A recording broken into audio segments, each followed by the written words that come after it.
হামজা বাংলাদেশের ফুটবলে আসায়, বাংলাদেশ টিমে আসায়, বাংলাদেশে ফুটবলে যে জুয়ার উঠছে, যে জাগরণ উঠে আসছে, কত হাজার বাবা যে তার ছেলেকে বলছে ওকে তোকে ফুটবলার বানাবো, এই যে বিষয়টা, এই বিষয়টাই তো অনেক কিছু। কিছু গণমাধ্যম কর্মী দেখলাম বলতেছেন যে হামজাকে হিরো বানিয়ে বাকিরা কি দোনচা, এই সেই নানান নানান কথা বলছেন। ভাইয়া আপনারা এটা বুঝতেই পারতেছেন না, আপনাদের ওই বোঝার সামর্থ্যই নাই। আপনারা যে সেক্টরে আছেন ওই সেক্টরে থাকেন, ওই সেক্টর বাদ দিয়ে আপনার ডিফারেন্ট সেক্টরে এসে কথা বলতে যায়েন না। বাংলাদেশের মানুষ, ফুটবল হচ্ছে আবেগ। দেখেন বাংলাদেশে হামজা আসার পরে বাংলাদেশের ফুটবলের যে চিত্র, সব লাইন লাইন। আপনারা এতদিন কই ছিলেন?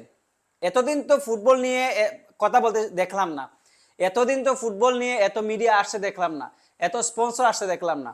হামজাকে প্রশংসা না করে পারবেন? হামজা কোন পর্যায়ে খেলে, হামজা কোন লেভেলে খেলে, এটা আমাদের বুঝতে হবে। এরা বাংলাদেশের মানুষের আবেগ। আর এখানে আপনারা আইসা নেগেটিভিটি, এখানে আইসা আপনারা এই যে আপনাদের যে মন্তব্যগুলা ভাইরাল হওয়ার জন্য যে বিভিন্ন কথাবার্তা বলতেছেন, এরা ছাড়েন। হামজাকে যতটুকু প্রশংসা করা যায় ততটুকুই কম।